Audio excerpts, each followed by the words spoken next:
Okay, well, hi, friends, and things have been a little hectic because of the aftermath. Well, the American election, that was just the beginning, and the aftermath of that election, which was more serious. And now there's sort of simply a trail of difficulty as the uh, presently Martian party. I try to keep it on a qualitative level when I can. The the present Martian party tries to decide whether they return to principle or whether they become a cult or remain a cult of personality. We have, as you know, an impeachment trial coming up, the only time a president has been impeached twice, and that begins, I think, on February the 8th. And so Tuya and I may have some, meditative work that's done there along the line that we did before, because I think it's a very good meditation working with the pervasion of the quality of color and basically with the indigo ray. So we'll let you know on that. And meanwhile, every week there's a schedule mailed out to you. Now, tomorrow morning, we're not, Tuya is traveling. So maybe that means you're going to be hearing a little bit more of me and a little bit less, of the artistic presentation with music and so forth. But, I'll do my best. And tomorrow evening, we have a new series beginning. And the Tibetan wondered whether a group might not be gathered to study the will. Well, we have an excellent compilation from Zachary Rye Mill in New Zealand, um, and it's on Shambhala. It's a long one, and I think there are 729 references. So we'll be, periodically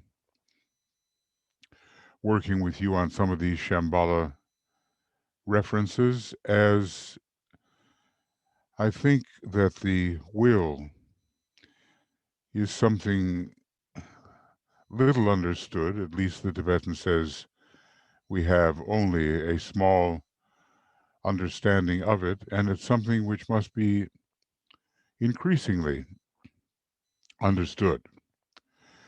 Our problem there, of course, is the building of the Antakarana. Well, in one way, it bypasses the normal causal body, and in another way, it doesn't. But it makes its way into the spiritual triad, which is the uh, sort of personality reflection of the monad. So we still have a ways to go, most of us, before we have really successfully built the Antakarana, even as far as the monastic permanent atom. When it comes to the Buddhic and the Atmic permanent atoms, we're not going to reach those, really, but we may have a downflow. And when it comes to the monad, for the time being, it's pretty much the same. There may be a downflow, especially after the third initiation or approaching that somehow. So our work with the will begin, and then also we will have, as you will see on your schedule that Tuya and Nguyen have prepared for you, you will see there's going to be a new section on group work. And again, I think we have quite a good gathering of references on the new group of world servers. So that's an endless subject, and something that we're all being attracted towards. And in the eyes of the Tibetan, it's a very important thing. So we're kind of adding to our programs. Meanwhile, I assume that quite a number of you are involved with the Moria Federation. You know, depends on where you begin. If you're more experienced, you may begin exactly with the more advanced course. But before that, there are preliminary courses and courses on meditation, and that can go on for quite a while too. So in terms of your esoteric studies, you have good resources, I would say, in order to deepen your knowledge of the ageless wisdom and to learn how to meditate more deeply, and to somehow, and that's the hard part really, to apply what it is you think you know. So we'll be working with you as we go along, and we are grateful that you are here. And let's try to learn together. Now we have a little bit of a few things left at the end of this rather lengthy section from Esoteric Astrology. And I think,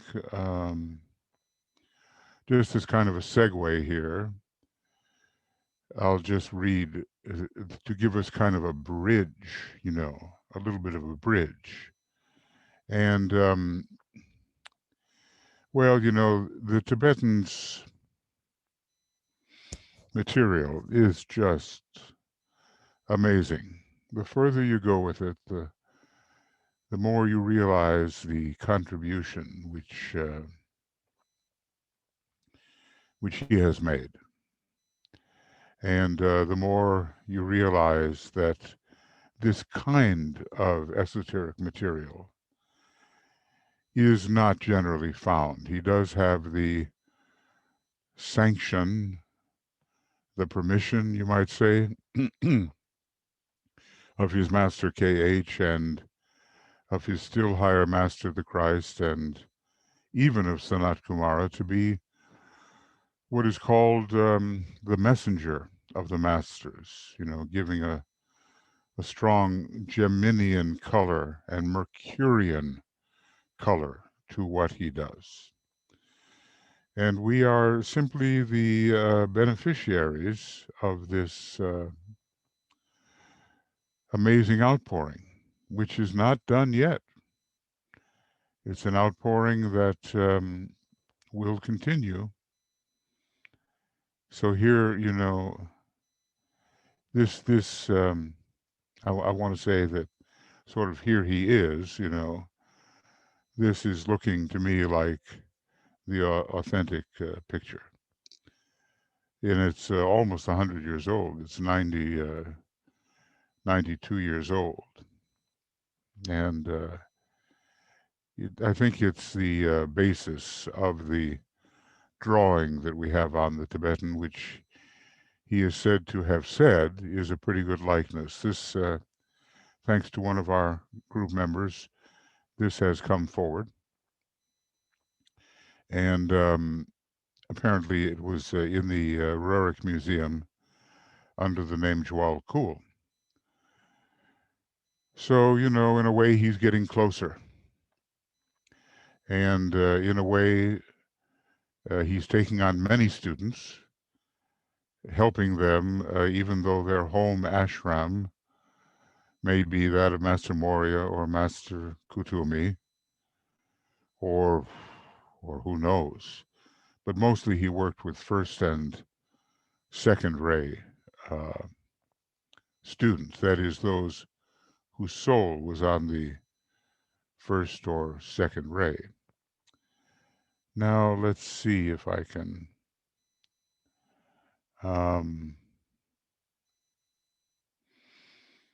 I want to make. I have an interesting thing here that. Let's see if I can get back to where I was. You know, that would be nice. And yeah, here we are. Okay. So my screen share is paused, and I'm resuming the share, and you should be seeing the science of triangles. All right. No, No, you're not. we're seeing round achievements, fifth, sixth, and seventh rounds. Oh, well, that's nice too. But okay. Okay, let's just see if I can. We've just protected a sensitive file. Oh, goodness. Now, why are they doing that? Allow app. Okay. Let's see if I can get us where we belong. BL, you will be the voice of God. Okay. Are we better now? Yes, it looks like it. Thank you. Okay. Thank you. All right. So anyway, the spiritual values which will emerge more clearly, spiritual values will emerge more clearly. The fact of the inner world will be no longer questioned, as it absolutely is today. You know, so many intelligent people, they just don't think that these inner possibilities and for us inner realities really exist. But anyway, the fact of the inner world will no longer be questioned as man's increased sensitivity enables him to respond to the higher impression from the higher inspiration. And, you know, for us, that is the soul. And for many, it will be the soul on the higher mental plane for quite a while. But increasingly, for people like ourselves who are trying to forge ahead on the path of discipleship and of initiation, it will be the energies of the spiritual triad. You know, those vehicles of the spiritual triad are not yet um, entirely put together. The the higher mental body at the moment that we will have is uh, is presently the egoic lotus, and that will not last forever. We will have that higher mental body when the time comes for it. As for the Buddhic vehicle, which allows us to be increasingly intuitive and to respond to what is called pure reason and certain types of healing and certain types of comprehension, that is said to really begin coordinating after the third degree, but there are some references which show us becoming intuitive even before the third degree, but the full coordination after the third degree. And then the atmic vehicle is not yet coordinated, which is maybe why we don't understand so much about the spiritual will. But as we enter into arhatship, that atmic vehicle will more and more be uh, coordinated. So we have lots to do yet in order to respond to the higher impression that it talks about here and the inner inspiration. And that's why meditation is so important every day, even if for a short time, so that that sensitivity, uh, that responsiveness to higher possibilities can actually take place. Okay, His ability to live the vertical life of the spirit and the horizontal life of relationship will grow with each decade. Now, if we're on the interesting that he, maybe that's not an idle use of the word decade. It's a 10-year period because we are we are told that usually uh, the 7-year period is to be noted. But DK says, watch also the 10-year period and assess your growth accordingly. So if you were to go back and 10 years, and being as clear and as honest as possible, say, well, where was I then? Can we actually see development? So, what I've learned about Master DK is that while sometimes he uses words with real sharp specificity, he never uses idle words. Like, here he uses the word decade with specification. And not just because, well, he might have said 7-year period or the word decade is easier to say. Nothing like that. It's quite amazing. For example, he gives a hint about an August, it depends on how you pronounce it, an August meeting which occurs in the period of the Leo full moon, apparently, because the word august means great and dignified and magnificent, but it also points to the month in which that assembly of hierarchy is taking place. So it's both in August and August. And you have to, look at the word carefully to see what he's trying to say. He's trying to tell us when the hierarchy, with all of its personnel, actually uh, assembles to be confirmed, as it were, by Sanat Kumara. So frequently he tells us, you don't read carefully enough. And after observing, a number of instances where hints are given and information is conveyed through careful reading, we do discover that maybe we haven't been reading quite carefully enough. Okay.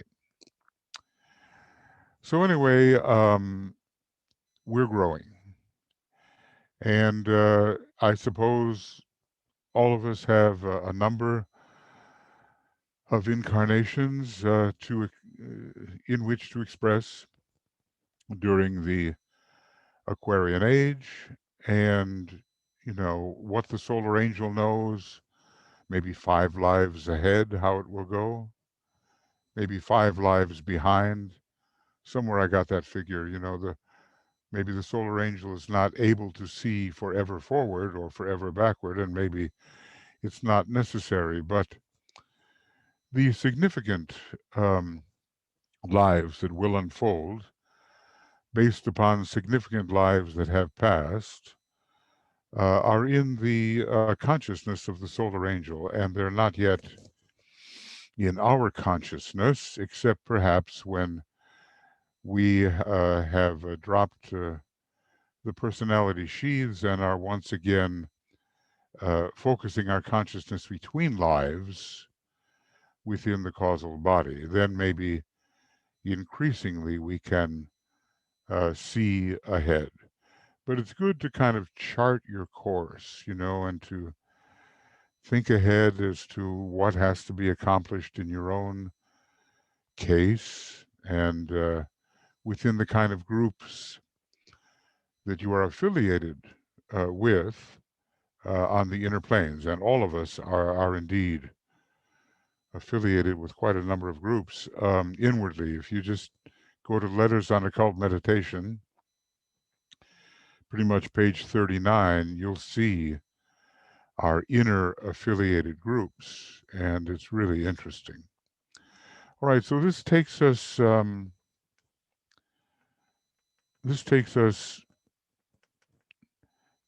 to nearly the ending here of this particular study that we've had for quite a while in the astrology book. Now, there are many other things we can study about the science of triangles, and as you may know, that Starling Hunter has done a lot of work on triangles and written a book, I think, with 6 volumes called The Compass of Light.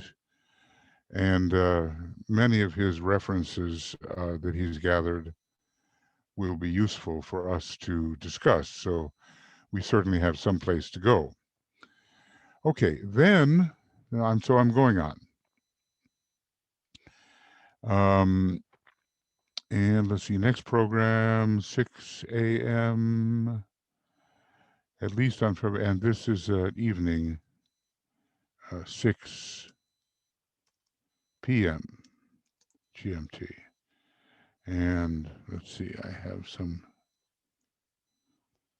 like to get that correct. As I say, I've got 2 keyboards operating at the same time, so. Michael, Yeah. this current one for today is program 92. Okay, yes, next program, 6 p.m. Yes, and that's it. Program 92, 3rd of, I might as well, do it that way. Okay, thank you. All right, we've been on that for quite a while then, and TBA, it's done, to be announced. Okay. So I don't have to do anything further. That's more or less clear. Okay. So then the relation of life to form, of spirit to body. See these synonyms basically that he's using.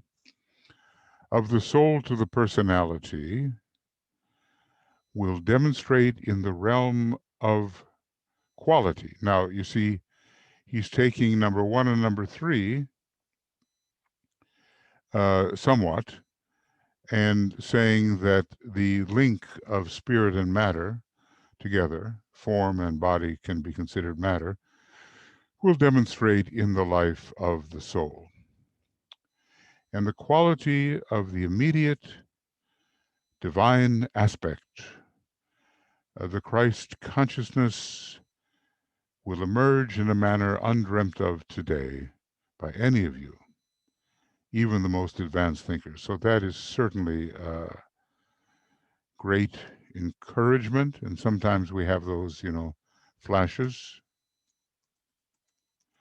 A good teacher, and DK is, one of the best here, will always be clear, truthful, necessarily repetitive, and encouraging at last. Will not deflate your spirits, so to speak. It will give you the sense that all is moving forward towards higher possibilities. So not so many of us are contacting the life aspect, although it is completely pervasive. And when it comes to, spirit, it's the same thing. That's a word that has multiple meanings. It can mean the monad, but it can also, in a way, mean the different aspects of the spiritual triad. And soul per se is not spirit, but at the core of soul is an extension of the monad, sort of at the fire, the heart of the jewel in the lotus. So our life is moving ever more towards quality, life, quality, and appearance. Now, sometimes you might wonder why that's not will, quality, and appearance. But sometimes he does seem to equate life and will. They're very close. So the Christ consciousness, the mind as it is in Christ, as it is in the Lord Maitreya, as it is in any bodhisattva, and there will be a bodhisattva following the Lord Maitreya. It will be Master Kurumi, and each one of these bodhisattvas, they're not identical, even though they have the same office. I would say that, the Christ is or the Lord Maitreya is the consummation of a long kind of Atlantean period when sentiency was being brought to a very high point of sensitivity. There will be more mental content necessary in the bodhisattvaship of Master Kutumi. And then at that time, I suspect that in the age of Capricorn, uh, Master DK, this is my guess anyway, will be the head of the second ray ashram, just the way Master Kutumi is now. And Kutumi will be the bodhisattva. But we certainly have quite a period in the age of Aquarius in which to achieve the necessary training. So, even by the most advanced thinkers, the Christ consciousness will emerge. Okay, I always like how he kind of delivers these sobering statements. Speculation on your part is useless. Okay, well, we know where we we know where we stand with that. But of course, this does not mean that intelligent speculation uh, ahead is not useful. It's just that to determine what this unfolding of Christ consciousness will be in the future, that is not really possible to us. Time alone will serve to demonstrate the veracity, truth, of the picture I portray and the validity of the inner spiritual structure. Now, Madame Blavatsky is said to have said, when she was in Tibet, and, she was somehow being instructed by all three, but the uh, the initiate, I suppose, an arhat, DK, had her under special supervision, and she said, "I know a youth so pure that no lie would ever escape his lips."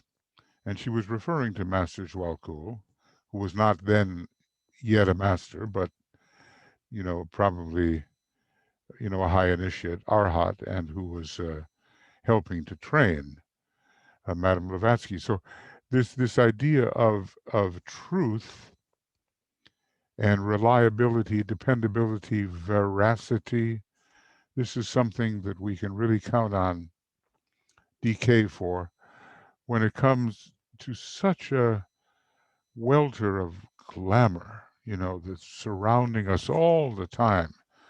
Just sheer nonsense. And we're supposed to believe it, and people do believe it, if they have, Neptune in a difficult aspect, then it's really easy to engage in fantasy instead of truth.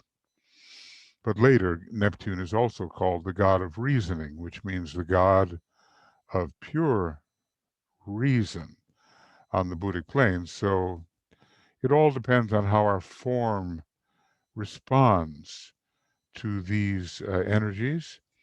And if the form is purified and elevated, it will be a good response. So this is what I'm trying to say here is that Master DK, as we all know, is really truthful.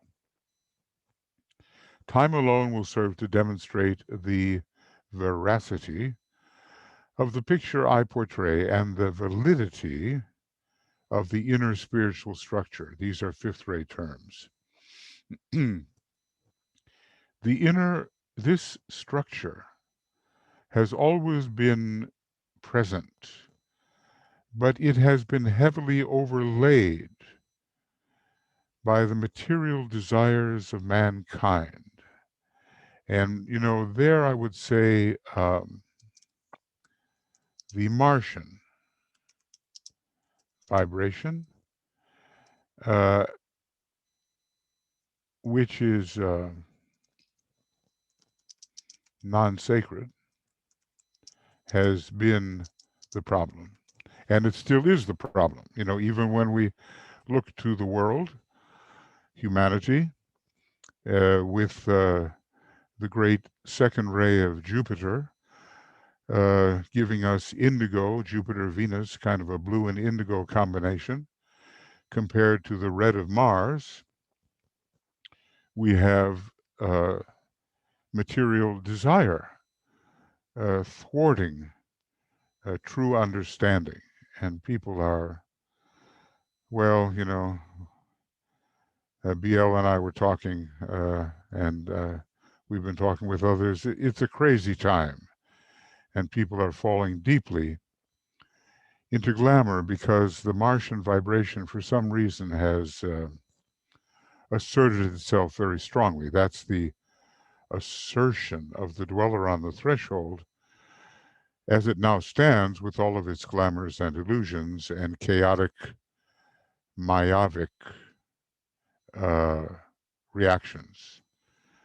What's it called? That vital, unthinking, emotional mess, how he arrestingly defines Maya, that vital, unthinking, emotional mess. So, anyway, a thick crust, he says, if I may use such a word, of thought forms. Now, here we're into possibly also the realm of illusion,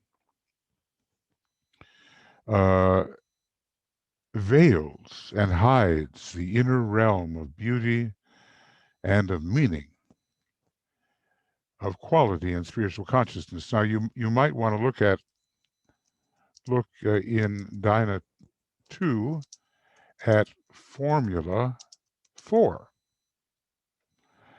because there, this formula is called the sun upon the square.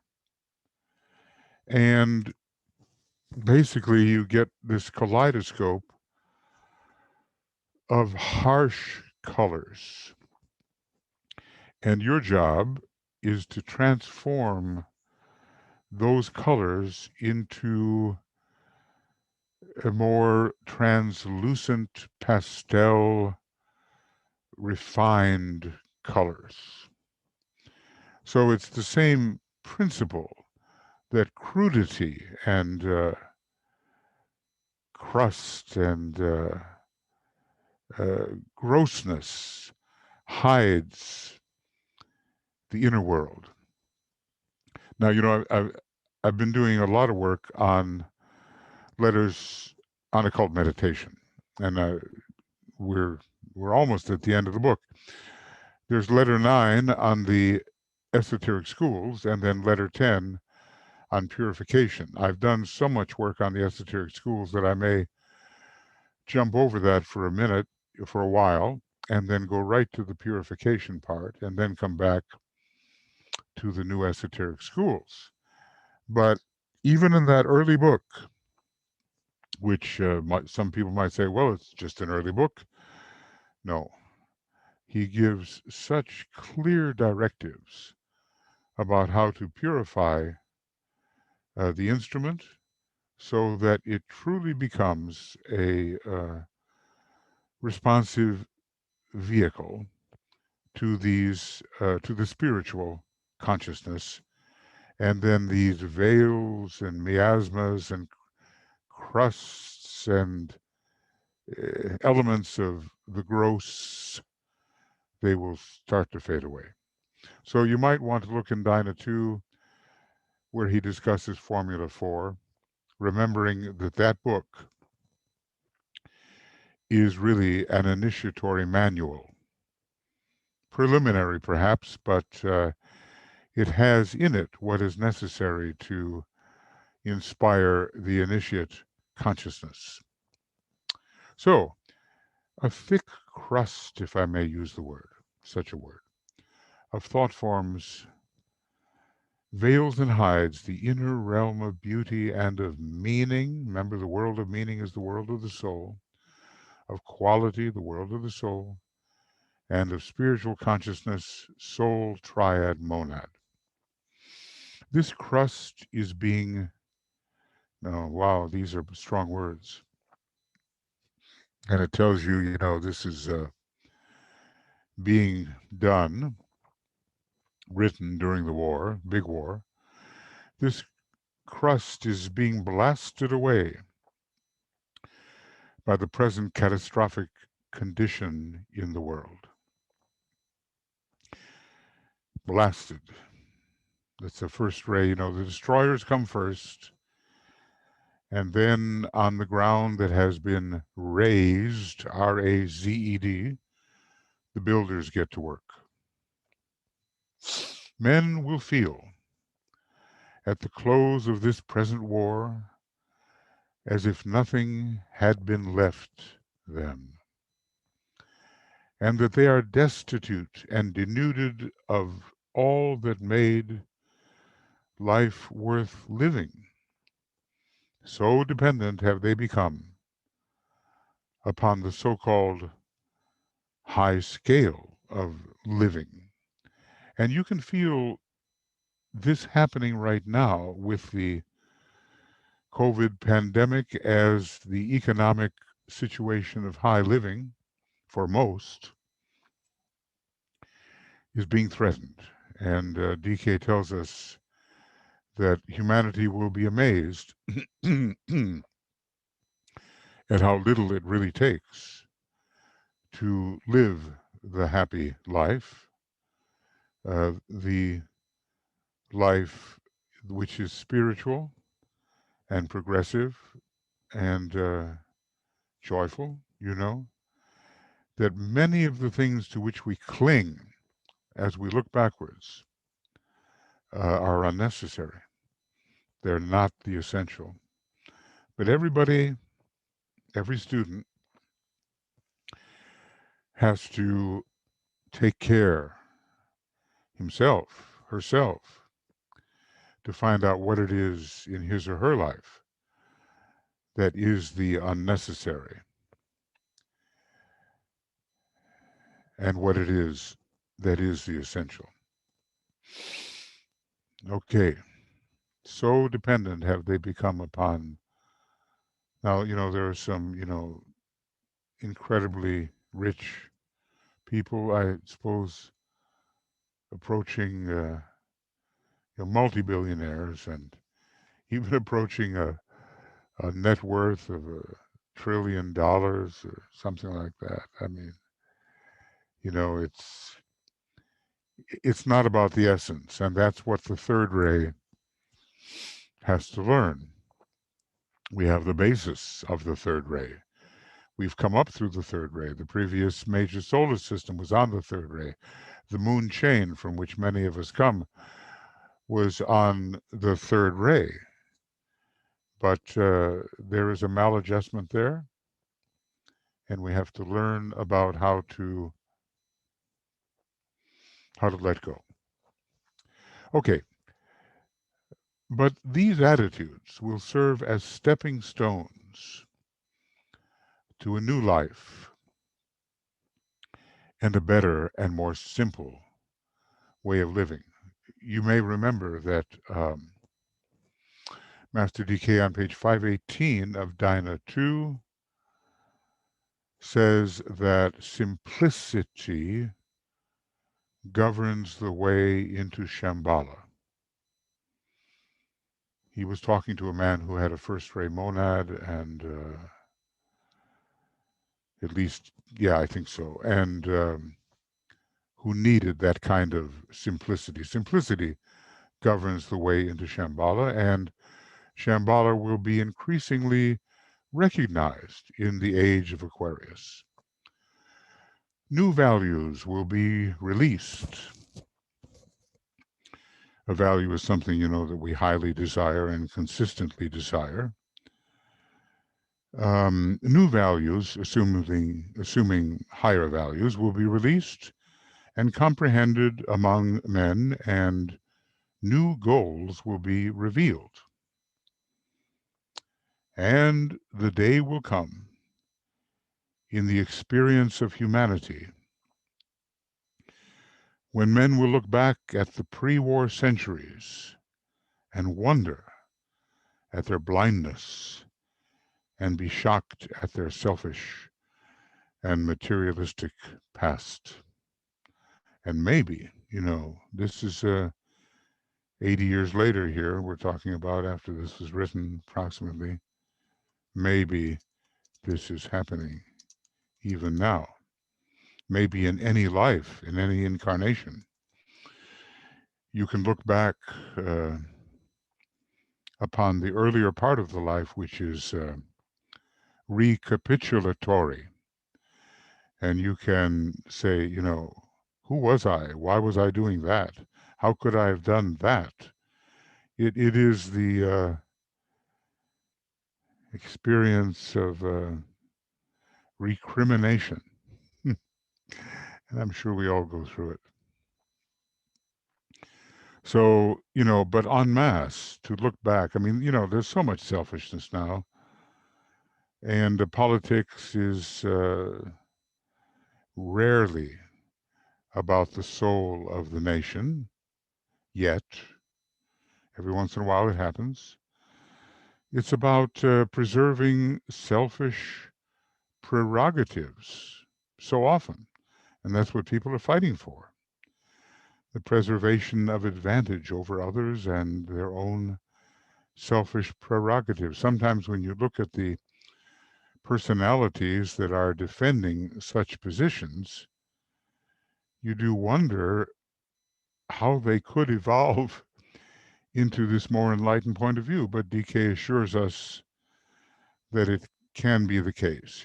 For every person in the fifth petal of the egoic lotus comes a fall from the tower, and crashing down to earth, the suffering of the shattering of the little ego occurs, and the beginning, perhaps, of a better way, which involves aspiration, the path of aspiration. So we have to help ourselves and help others look backward intelligently and say, I detach myself from those less worthy objectives. The future will shine with an added glory, and though difficulties and problems incident to world adjustment and the new relationships between the spiritual man and his material environment will be found, that's such an Aquarian idea, the new relationship between the spirit and matter, because Aquarius is not a sign which takes a vacation from matter. It spiritualizes matter. Okay, the new relationships between the spiritual man and his material environment will be found. The future will prove itself as the best yet unrolled. Interesting term, an unfoldment, an unrollment, and an encouragement to us. Difficulties will be found on all planes up until the last initiation. Well, what is that? Seventh, perhaps, when we really begin to have some kind of rapport and refocusing upon the cosmic astral plane, maybe the seventh, or maybe he's referring to the fifth, but the seventh still keeps us confined to the cosmic physical plane. Difficulties will be found on all planes up until the last initiation, but the destructiveness of the life process will never again be so potent. And I've inserted it here because the attachment to things and states of the lower three worlds will not be so strong. We will not cling so enduringly to things of lesser value, and our sense of proportion will be adjusted. Humility, yes, a rightful sense, or a sense of right proportion. Um, it's a very Libran thing in a way. The reason for this is that humanity is most definitely emerging from the thralldom, slavery of matter, and in such cases, destruction parallels the impact of the descending spirit upon opposing matter. Ponder on this statement. Humanity is most definitely emerging from the thralldom of matter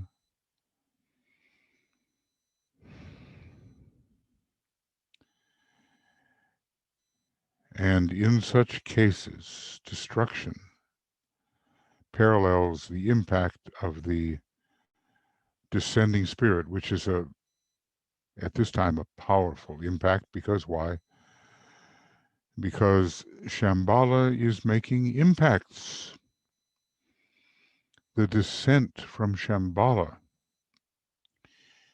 in the years 1825, 1975, the year 2000, and very active when the great decisions are made, 1903, and 1952. By the way, hydrogen bomb coming in right there. 2001 and 2050.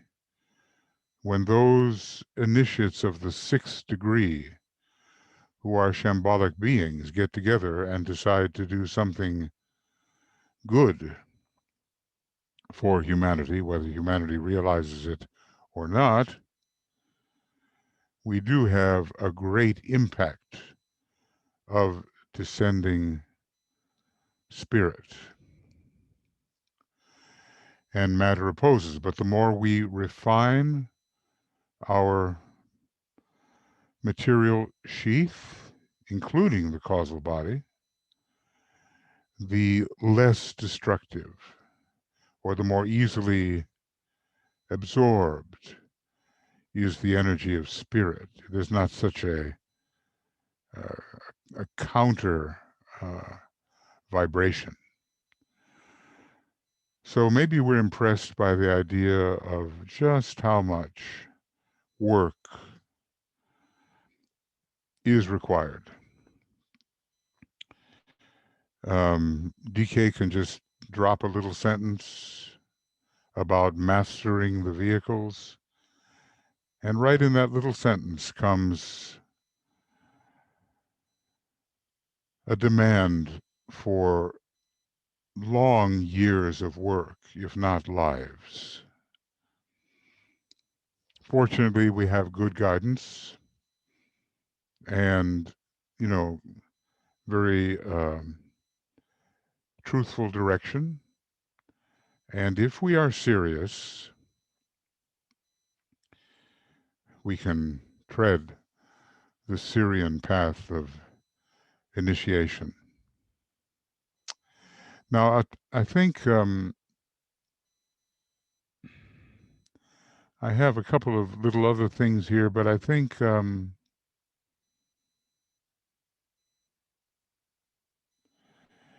this has to do with some questions that you might think about.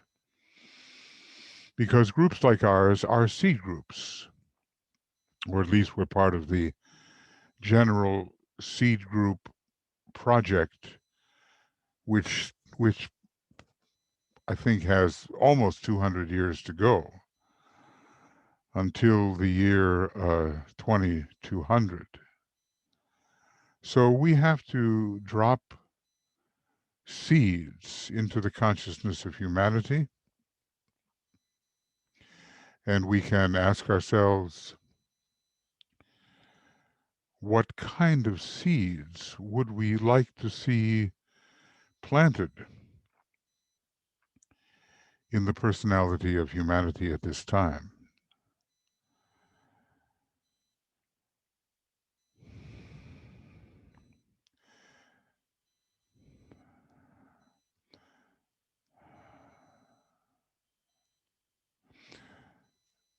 I think when dealing with such seeds, we come up to those advanced methods of meditation found in Dhyana 2, which are called presented attributes. You may recall that the first three rays offer three methods of advanced meditation: isolated unity, first ray; inclusive reason, second ray; and presented attributes, third ray, and affiliated rays. All we can do right now is plant the seeds. I told you that story about Mary Bailey and the delivery man.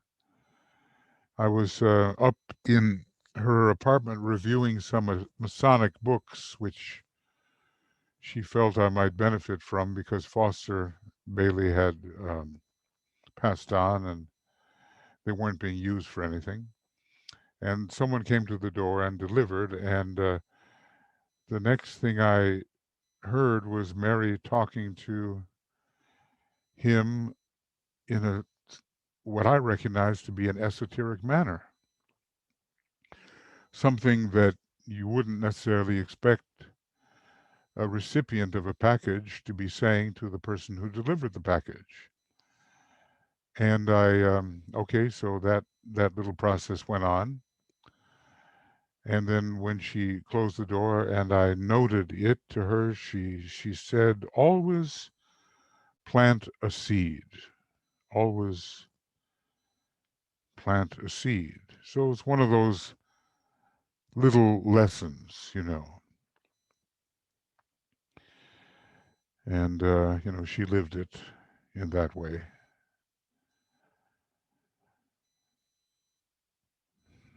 So these are the presented attributes. And what DK gives us is well, many, but the attribute of wisdom, the attribute of love, the attribute of synthesis, um, related to a number of the great teachers.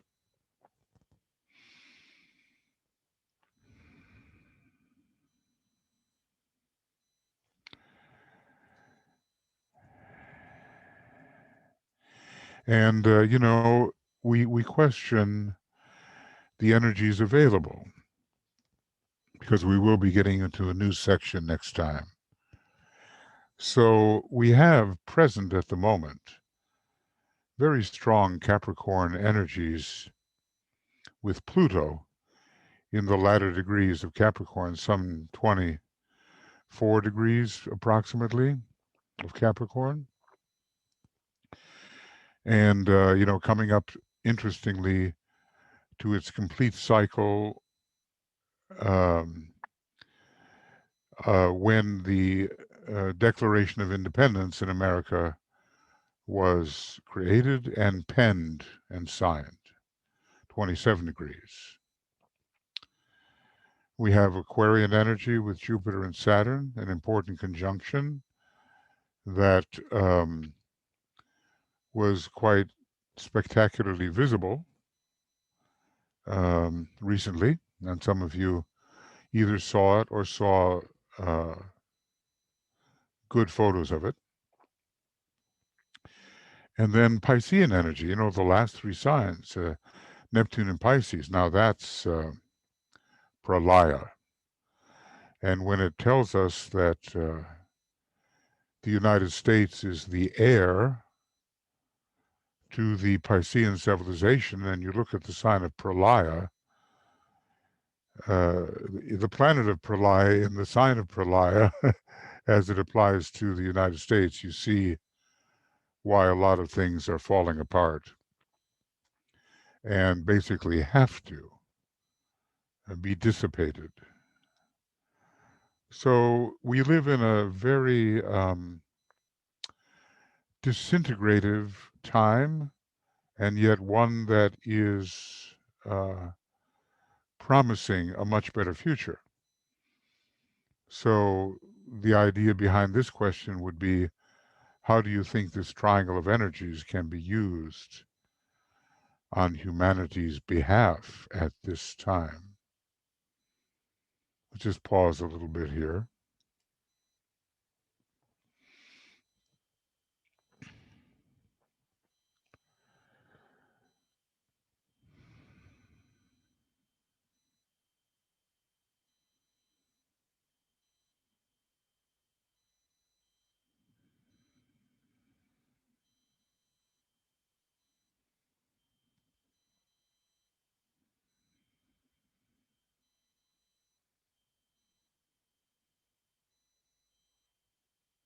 I mean, really, that's a pretty good question, because, you know, when you have all the, let's see if I'm correct, not quite, two out of the three synthesizing planets, plus Pluto, plus the Jupiter-Saturn duad, all in the last three signs, it is momentous. And we're living through times that are much bigger than we are as little individuals. And we are being swept towards great determinations. And some of the fourth initiation suffering that goes along with it. Because on our planet, a fourth initiation of a lesser kind is occurring, which you can check out on page 384 of Cosmic Fire.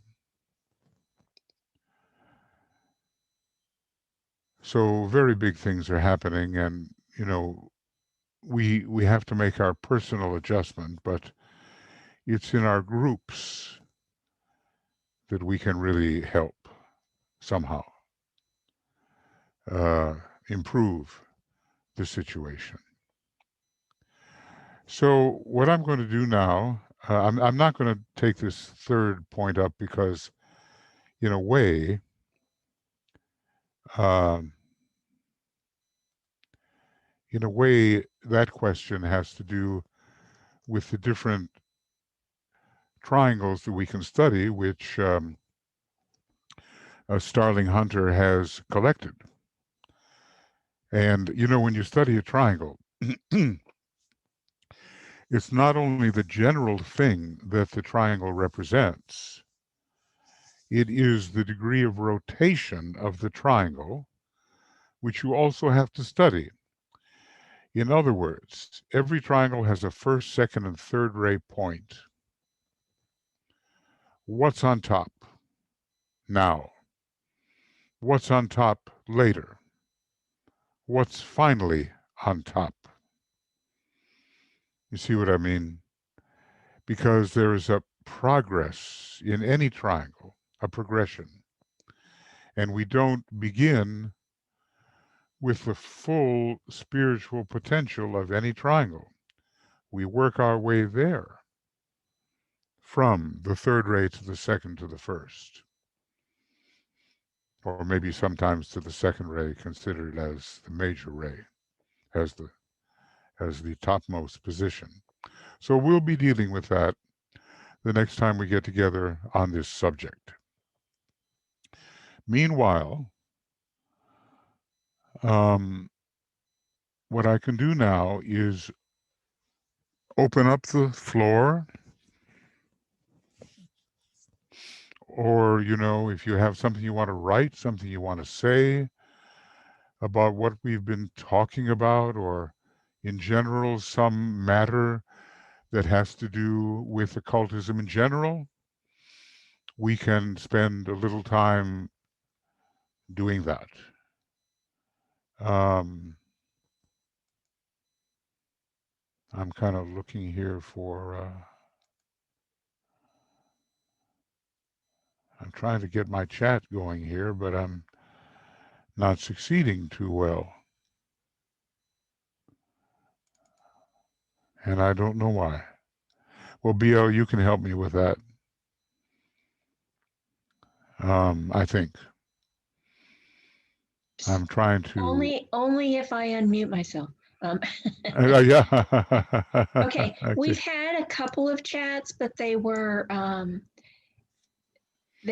private things that we were working out. So Okay. far there isn't any. And then I posted a couple of links, a link where everyone can find the weekly schedule each week on our Public Mortar Federation website, because it is, we alternate times and we alternate programs.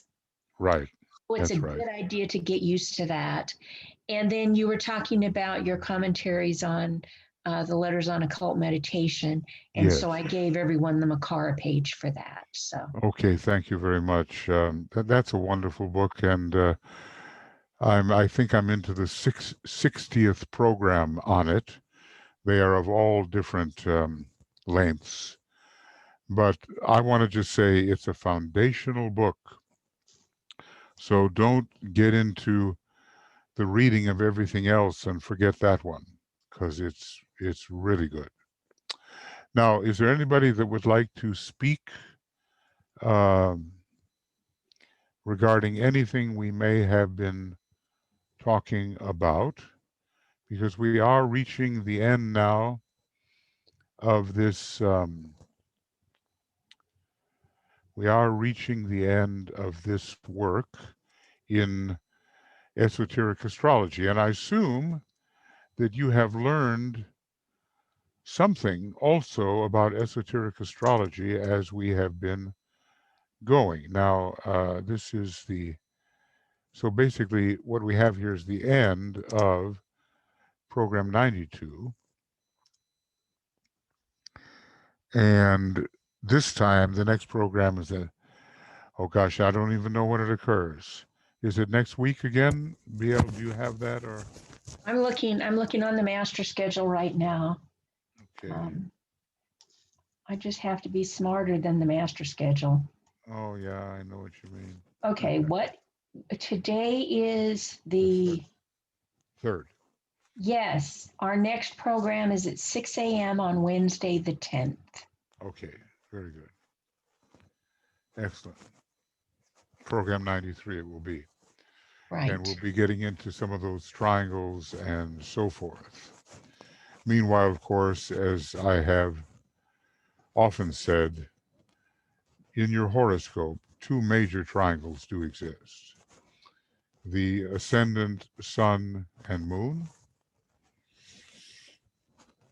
in order of their spiritual importance,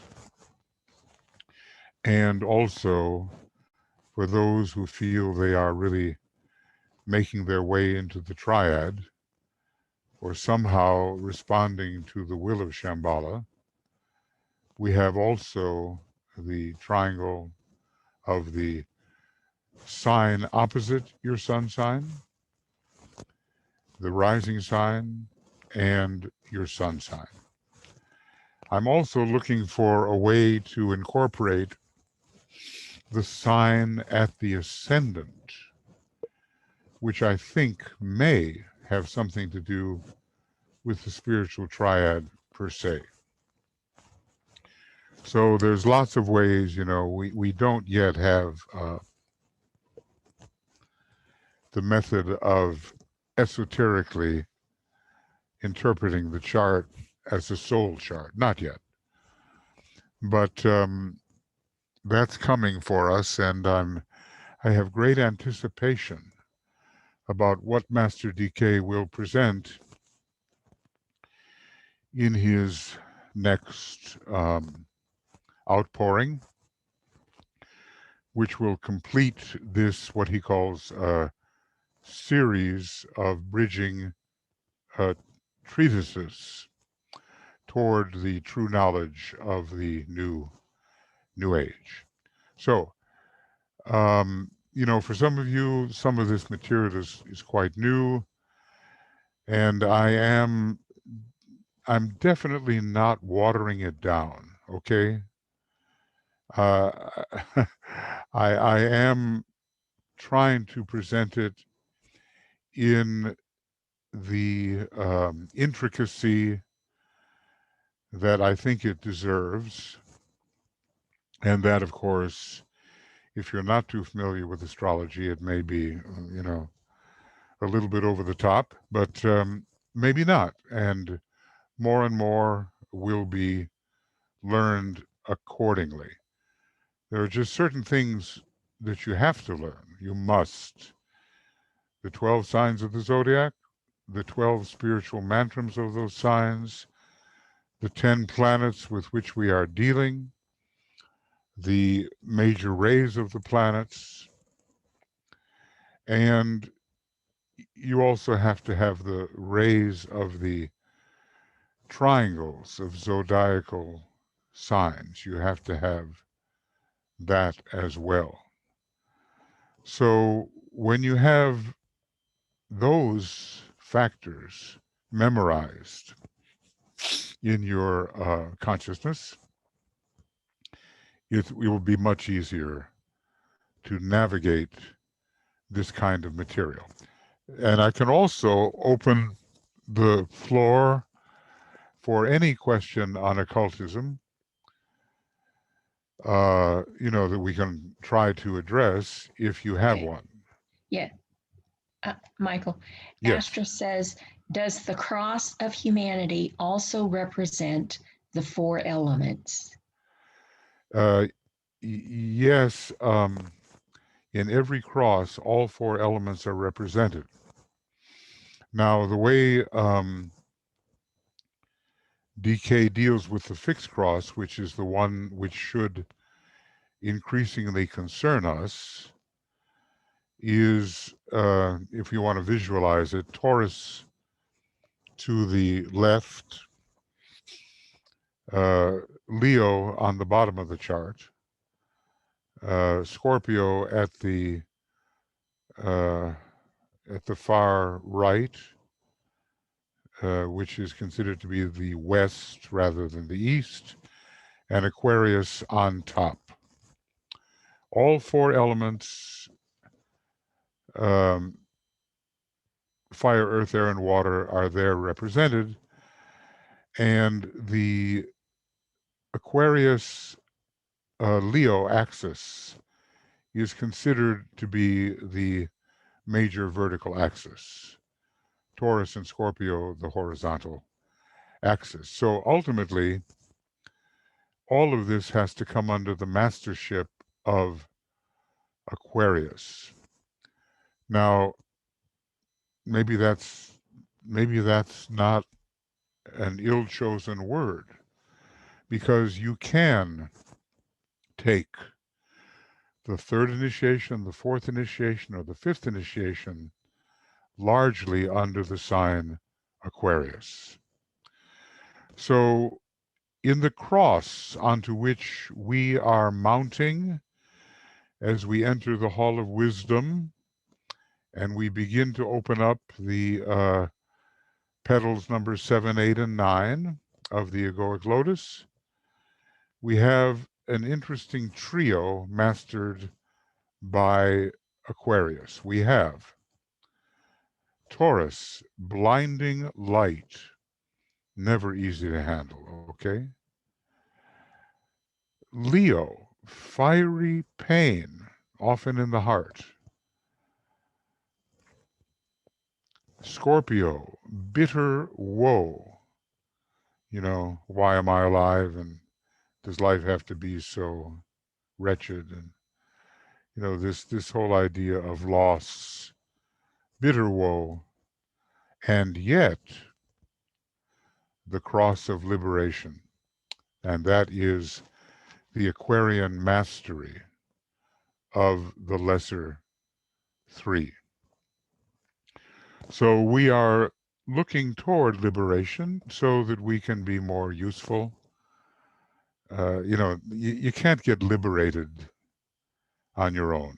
It's just basically not possible. You know, there's an old catechism that that tells us the door of initiation is on ahead, but it doesn't look like the candidate can get through the door. It's too narrow. And then he takes the hand of his brother, his sister, you know, and suddenly all of them can get through the door, which seems, you know, contradictory. But when he grasps the hands of his brothers and sisters, then they all go through the door together. So this tells us about group consciousness, the fixed cross, the cross of the soul, because there is no real fulfillment in the initiatory sense, the higher initiatory sense, unless one is group conscious. And that's our task. We can have individual consciousness, we have it. And it can lead, well, it can lead in bad directions toward egotism. But then we make our way onto the fixed cross with group consciousness and eventually onto the cardinal cross, which is consciousness of the one. So, you know, if you want to see this spelled out for yourself, go to Esoteric Astrology, page 332, and you will see under Leo, you will see under Gemini, you'll see hinted in so many ways this progression from the individual to the group to the one. That's how we're attempting to work. And if I were to try to look at this,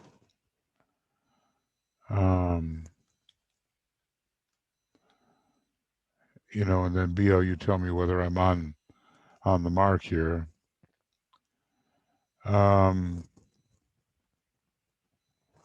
Okay. So this should be Esoteric Astrology, page 332, and there is that correct? Yes. Okay, we can see that now. That's a valuable chart because there we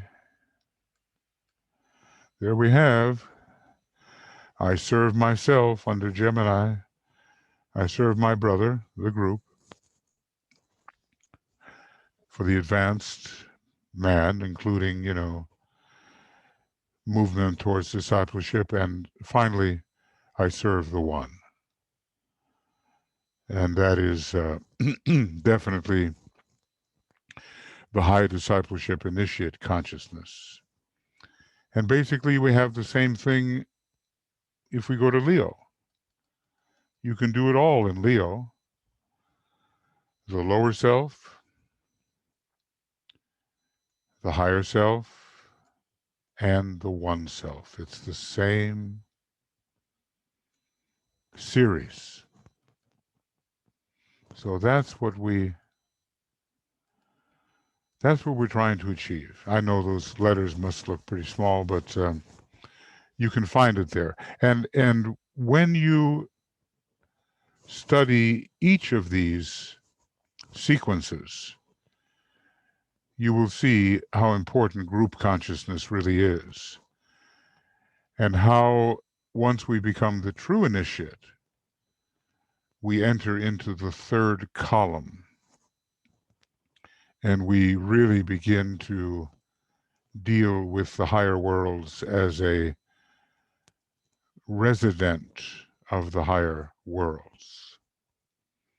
So always remember page 332 and 333 for a sequence of development, a triangle, you might say, which is really important and in which you will find yourself. Maybe according to your rising sign. Maybe your rising sign, if you did it correctly, would begin to put you in the third column. Maybe your sun sign would have a greater gravitation toward the second column. Maybe your moon sign, which is the prison of the soul, would have some kind of reawakening of ancient tendencies related to the first column. So, there are places to look for the answers, and this is one of those good places. Okay, what else? Anything? Anything else? On occultism in general, whatever. That's all I see right now. Okay, don't be too shy. We are all of us, if we want to compare ourselves to the consciousness of Master DK,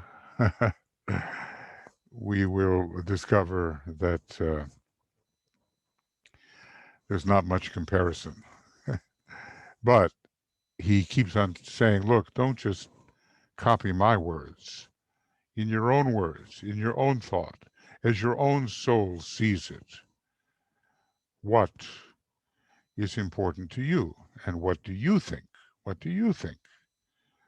See, and then when we're brave enough to offer those questions or assertions or statements, then we learn. We learn by our mistakes. We're always learning. Okay, something else coming up. Anything? Yes. Astra says, do we go around the different crosses depending on how we develop?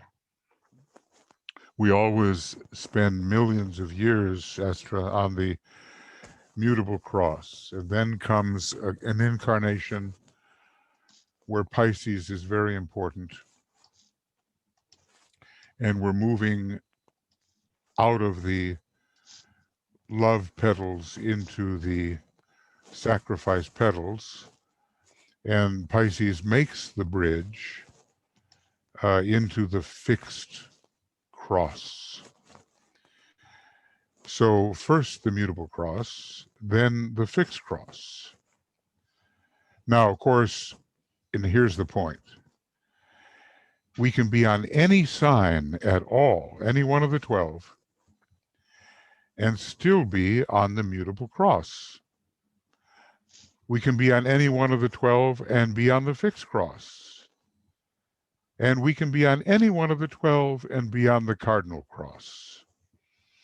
I hope I make myself clear, because the sign you're in your birth chart, does not tell you which cross of consciousness you are focused upon. Like I say, for millions of years, we are on the wheel turning clockwise, which is basically the mutable cross. But when the fifth petal is completely open, we start to enter the hall of wisdom on the fixed cross. And before that comes a time of aspiration. So if you study my video book, I even forget the name of it. I think it's called The Egoic Lotus. What I do there is I look at every petal of the egoic lotus in relation to every sign of the zodiac. So basically, you've got 36 possibilities. You can be on the fixed cross, the mutable cross in any of the 12. You can be on the fixed cross in any of the 12 signs. You can be on the cardinal cross, which we are not yet, people like ourselves, and any of the 12. Not just limited. In other words, when you're on the mutable cross, you don't say, oh, well, I can only have incarnations now in Gemini, Virgo, Sagittarius, or Pisces. No, that's not true. The cross of consciousness that you're working on is different from the way your horoscope can be constructed. You just look at your horoscope and interpret it either in terms of the ordinary wheel, mutable cross, or of the wheel going counterclockwise, fixed cross, or of the wheel turning on itself, cardinal cross. And we're not there yet. So we can't really do that. Can't really do that yet. I hope that's clear, Astrid. Anything else? Yes, we have a couple of more. Carrie says, in Leo, what is the hidden, revealing, relinquished point? I think that's Yeah, in page 332. 332. Okay, so that would be go to 332, and basically the hidden point is the point of spirit, but it's completely concealed by the crusts, the glamours, the grossness, the lack of refinement of the lower self, lower personality. Now, so it's buried in these lower elemental lives. But when we begin to be soul conscious, the revealing point, the point of spirit works through the soul, and more of relationship, of a harmonious group kind is revealed. The soul reveals, but ultimately, the real revealer is the monad, but it's working through the soul. And now we begin to see the higher worlds, what the soul really is, and what our unity with others is through the element of through the power of the soul as it is inspired by the monad. As a matter of fact, I've always found this interesting that at the first initiation, the monad is already busy in the causal body and has an effect, a presence, but we don't know it in our brain consciousness. When it comes to the relinquish point, now we're no longer interested in being separate whatsoever. All there is the one self whose center is everywhere and whose circumference is nowhere. As Pascal is said to have said, and he probably took that from some even more ancient source. So we're no longer thinking of ourselves individualistically or individually. we are thinking of ourselves as the one, and we learn, in fact, through identification with others. I am that, and that am I am that I am. We learn that all beings are the same being, and therefore, any kind of separative point, um, distinct point, is in a way given up in the oneness that dawns upon consciousness. I hope that gives us a start in thinking about the hidden point, the revealing point, revealing unity, and the relinquished point, which finally shows us the oneness of all beings. There is no my soul, thy soul, only the soul. Uh, look in Rays and the Initiations, Rule 5 and Rule 9, and we no longer use the thought, my soul and thy soul, my point and thy point. Only the one, that's the thought we use. Okay, what else? If there is. Mary asked about where they could find the egoic lotus, so I put the link in there. Thank you. And Astra said, thank you for your explanation. Okay, well, my explanations are, they're okay. But, I couldn't explain it the way the Tibetan can explain it. But at least it gives us a hint of the right direction to follow, how to think, in the right direction. Occultism, especially if you study it along the second ray line, which basically we are doing, is a very intricate thing. And when you start dealing with what's called pure reason or inclusive reason, I think if you go to page 394 in Esoteric Psychology 2, you'll see the Tibetan's definition of inclusive reason. It's really interesting what he says, but I don't think I want to get into that too much right now. But basically, it's an intuitive grasp of all these relationships. Now, he has that, at least with respect to our Earth, I would say, and I don't know how far into the solar system and beyond, but he has that. And we are developing that under Mercury, you might say.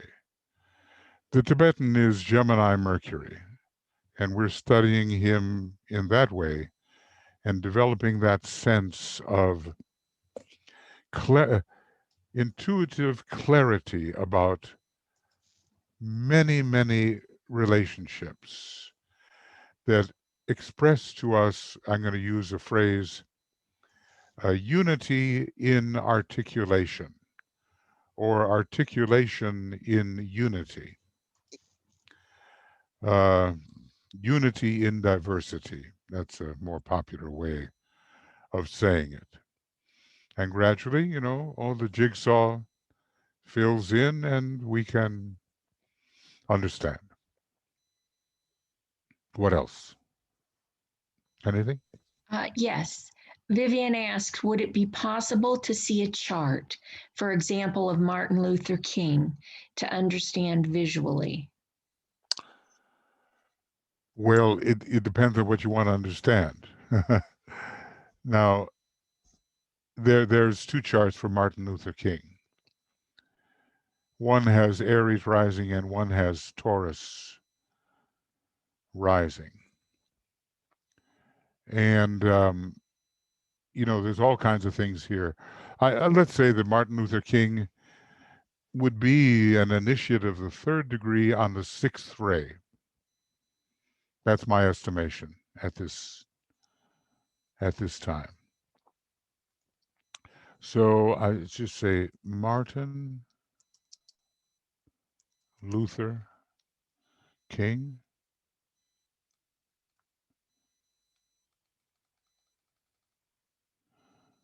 I wonder, do I find it?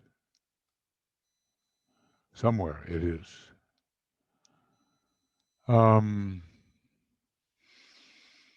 hmm, hmm, hmm. I have him somewhere. I have him somewhere. Of course, he's an initiate. There's no question about that.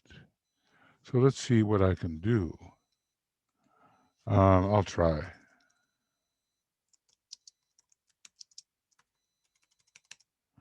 And if not, see there, I've never, wow, I haven't rectified his chart. And I'm going to, oh my gosh, it's like I've got so many charts of Martin Luther King. Famous and cleaner. Michael, Yeah, can you see? I was looking at, well, we can see your face right now, and we could see what you were trying to do in Solar Fire, but I wanted to let you know that you have a profile on him in your Tapestry of the Gods profiles of. Okay. Well, that's nice to know that when one has forgotten what one has done. Let me see if I Um, can give you the link so you can pull it up. okay, so here is a chart that this is the 12 o'clock chart, but I have, and you don't see it yet, I'm sure. Um, No, but I just sent you the link for the one there on Makara. Um, okay, it is the 12 o'clock chart um, with a 13-degree Taurus ascendant. here it is. And you see, the thing is, with these noon charts, you just cannot count on them to be exactly accurate. But you see it now, don't you? Yes, we You see, do. he was a great orator with a powerful healing uh, potential through his oratory. Jupiter and Chiron together in Taurus, in the 12th house, dealing with these karmic spiritual matters that had to be resolved. Of course, he was tremendously prominent, so having an elevated Capricorn sun, this is very interesting because the chart of Father Damien, you've heard about, the priest, the Belgian priest who went to Molokai Island to take care of the lepers there, and he himself contracted the disease, but he did so much for them. Um, it's the same. Sun in Capricorn with Taurus rising. And when I kind of hear the way his voice sounds, I think that he does have Taurus rising. But now we would have to look at all of the major events of his life and adjust what would be really the rising sign. Would it be the first decanate, second decanate, or third decanate of Taurus? Now, here we see the moon in Pisces, which is the compassion side. Very strong, having the feeling for uh, the downtrodden. And he has very high idealism, which makes me think sixth ray soul on a third degree sixth ray soul. He also has a Saturn Mars opposition, which, you know, goes together with the assassination when you put those two planets together, one of them being in the house of death. Further, Pluto uh, is in the third house of the chart, which has to do with the kinds of, for many people, sort of white, bigoted, prejudiced people, very disruptive speech. And that Pluto and the moon are in a trine position, and so is, well, the midpoint between the moon and Venus. Now, that's interesting because he did have, some vulnerabilities there in terms of his affairs and so forth. But Pluto is the trine to the midpoint of the moon Venus, which probably shows some of these relationships. Uh, so I think, you know, to me, this is the correct chart in terms of the rising sign, but not in terms of the degree of the rising sign. And interestingly enough, he was born, what, almost 100 years ago. No, not quite, 90 years ago. Um, and and the Uranus was in Aries. So his ability to be a transformer is very huge. It's huge. But rectification is required. This is obviously not a rectified chart. Also, the futuristic view that he had of a better way of relationship between all people, we can look at Mercury in Aquarius because he could see how it could be. And, he was on a path that could not be, he could not deviate from that. That's the Saturn in Sagittarius. And interestingly, Mars is in Gemini. We have so much battle. And, the old saying about going postal, the postal workers, something they snap, they take up a gun and they start shooting their coworkers and all that. That's in the United States. That's the battle between the North and the South. That's the battle going on right now. That's the Civil War. He has that Mars in Gemini, just the way America has. I don't know, BL, do you know the degree of America's Mars in Gemini? I can't tell whether it's close, but he's part of that battle Yeah, between the I'm right. sorry, I don't know.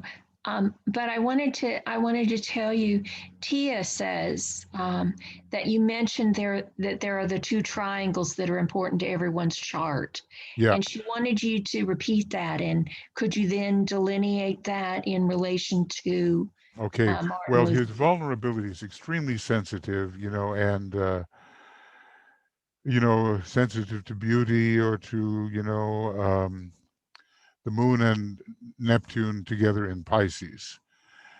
That's the vulnerability that he had and for which he was criticized, even though, his wife Coretta, she really a mountain of strength. So that's the prison of the soul, that oversensitivity. As far as the sun goes, this was his um, duty that he absolutely had to fulfill. The sun in Capricorn, the particular degree in the Sabian symbols doesn't show that much, but he's born in the initiatory section of Capricorn ruled by the eagle.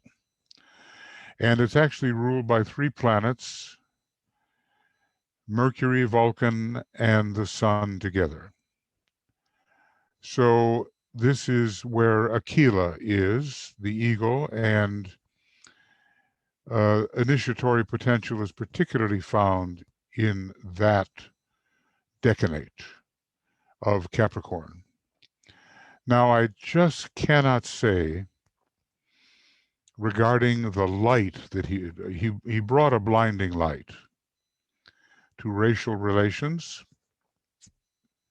interrelations, and to the whole glamorous situation that was the basis of the Civil War. And we're having another Civil War right now. So he was a great healer through his voice. I mean, when you listen to him speak, it's just that rolling, resonant voice just uplifted so many. So I don't know what decanate his Taurus ascendant is in. I suspect it is Taurus after all. Even his physiognomy is looking more Taurus than Aries, in my view.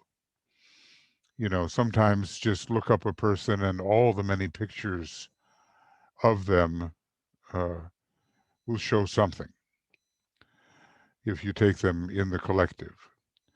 So his destiny then was to bring a great light.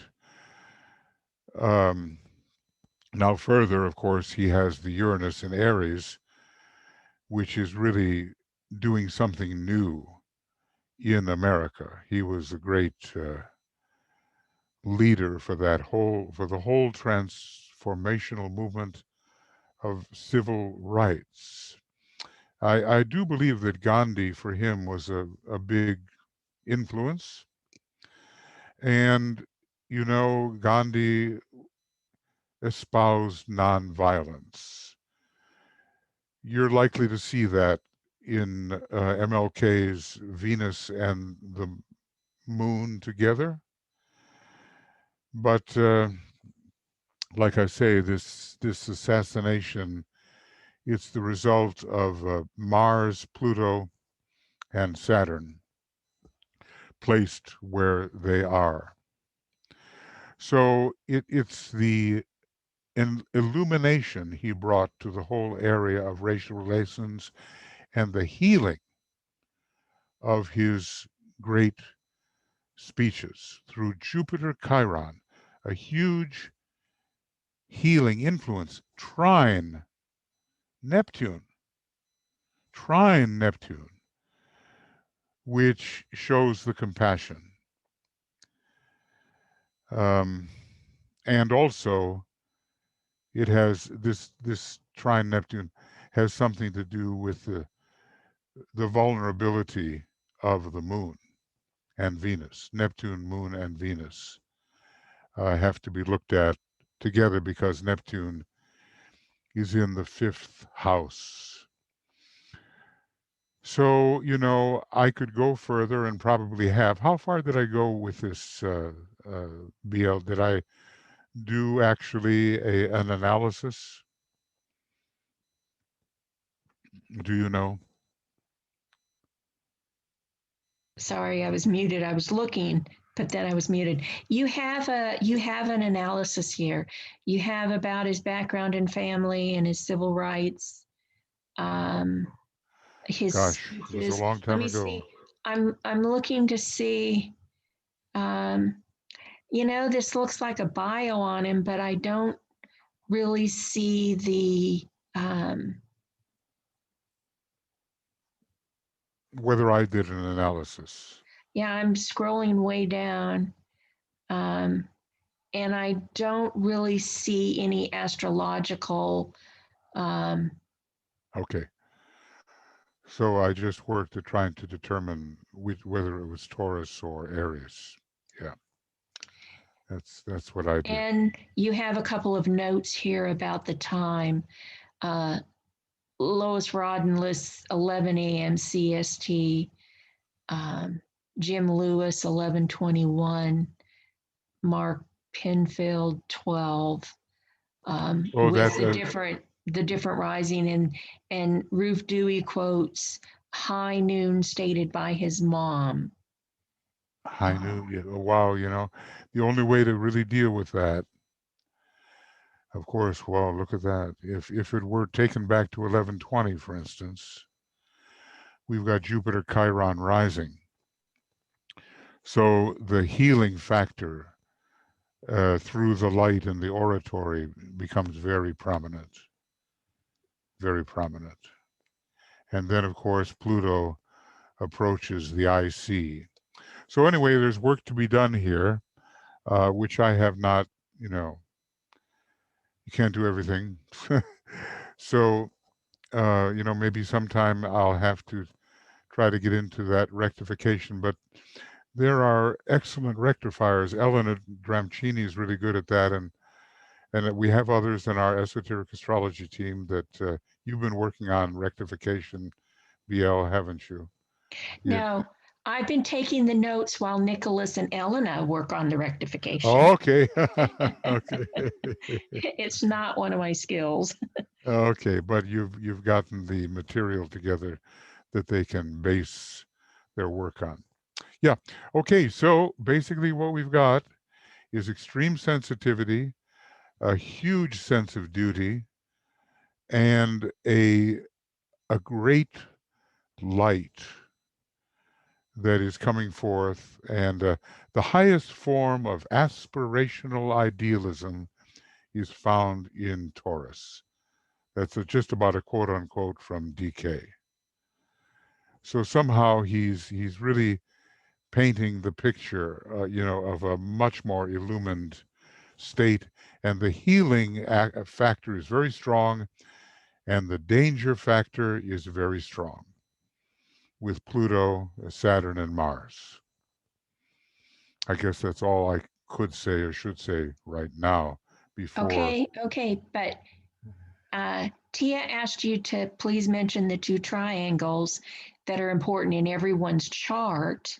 Well, I mentioned the first one: Pisces, Capricorn, Taurus. Okay, so Yes, but that I elaborated on.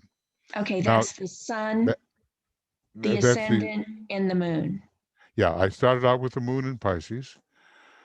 I go to Capricorn sun sign and a hypothetical Taurus rising. So and I think in Taurus we also have. I'm trying to think what are the extra zodiacal constellations in Taurus. Do we have the river Eridanus there? Um, the river of souls. We certainly have. I think we have somehow Orion, even though it's a Geminian connection. Well, look, to do it thoroughly is just too much. Now, if we assume that he is an initiate, then the next thing to consider would be the um, the point opposite the rising sign, which would be Cancer. The no, so opposite the sun sign, Cancer, that would be the monad. Then we would have the rising sign, which would be the soul, and finally we would have the the incredible responsibility of the sun in Capricorn. So in that particular incarnation, taking care inclusively of a mass of people so that he sees them as one, the whole is seen as one, would be one of the important Cancer mantras for influence coming from the monad. Now, as I say, I don't know his initiate status, but I suspect when he says, I've been to the mountain, it sounds like the third degree. And I believe, the sixth ray giving way to the second ray is the key for him. So in this case, it's not just the light of healing, It's somehow a great embrace of humanity and of the different groups in humanity seen as one. That would be my interpretation of a Cancerian monad. Okay, so those are the two. And you can't do that with everybody, you know. If they're not an initiate, you cannot use the second of the triangles that I talked about. Okay, anything else? Yes, Mary says, how much of the oneness should be looked for in groups or in contact with our soul? And then she says, vertical or horizontal unit or both? I think oneness is the entire cross, vertical and horizontal, spinning towards a synthesis at the top of the pyramid. So it's not just that you only see oneness in one direction. All all diversity, all relationship is also seen as one, and that's why when we work with the identify as being group, we focus upon this underlying oneness of all diversity, and we practice that. So it's not just a question of divorcing yourself from the many, many things.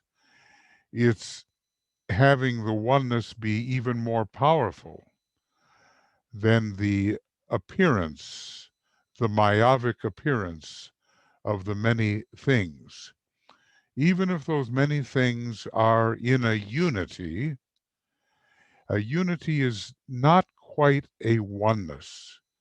So in the other course that we're doing there, we're trying to look through all relationships and see only one. The cross on the square spins, tightens, and the point of synthesis at the top of the pyramid takes in all four possibilities. I hope that's not too vague. Anything else? That's all I see. Okay. All right, friends. Well, you know, there are a lot of questions in this whole study of triangles and of crosses. Maybe we will have to also study the crosses. I think that would be a good thing to do, and there's a whole section on the crosses. But for any one of us, the practical thing is realistically, people like you and me, we're just getting off the mutable cross. We are just entering really into the hall of wisdom on the fixed cross. How to sustain our progress as a soul, a group conscious soul, in the hall of wisdom, which particularly involves the fixed signs. But since it is a stage of consciousness and a stage of integration, it can involve any sign whatsoever, a cardinal sign, a mutable sign. The fixed cross of consciousness is where we work now, increasingly. And if we weren't interested in fixed cross matters, we wouldn't be sticking with the Tibetan, because his instruction is on how to maintain progress on the fixed cross until eventually, and it wouldn't be through books such as his right now, the cardinal cross takes over. So, in other words, what I'm trying to say, if you suppose you're an Aries, you can be an Aries on the mutable cross, you can be an Aries on the fixed cross, you can be an Aries on the cardinal cross. The cross of consciousness lasts a long time. The longest is the period of the mutable cross. Then a shorter time for the fixed cross, much shorter, and then a very long time on the cardinal cross of consciousness. Okay, what else? Anything? Yes. Astra says, yes, please. Can you do a study of the crosses? And thank you so much for all these teachings. Thank And you. a number of people say thank you for today, for your teachings today. Okay, well, thank you, everybody. And let's close. You know, I know that Tui and I are pouring out a lot of programs, and when you add the programs of Francis, and are you and Eva doing some stuff also, BL? No, we've wrapped up our series, but David Hopper is. Okay. I mean, we have a lot of offerings plus the study material of Moria Federation. So, there's a lot. But if we are diligent, we will definitely absorb what we have to. And we will learn. And that's what it's all about, learn and apply. Okay, so now let's just do this and call it an evening.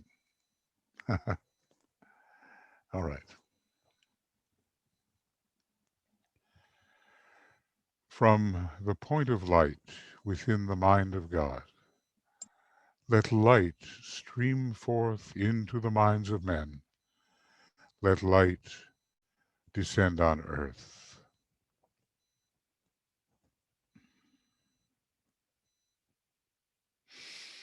From the point of love within the heart of God, let love stream forth into the hearts of men.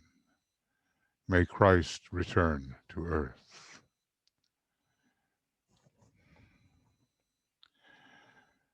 From the center where the will of God is known, let purpose guide the little wills of men, the purpose which the masters know and serve. From the center which we call the race of men, let the plan of love and light work out, and may it seal the door where evil dwells. Let light and love and power restore the plan on earth. Om.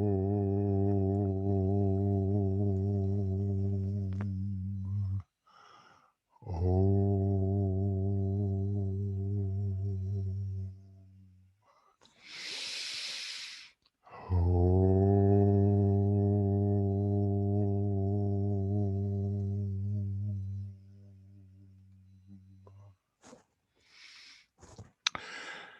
Thank you, friends. Thank you, BL, for your help here. And then, this will be put up on Makara.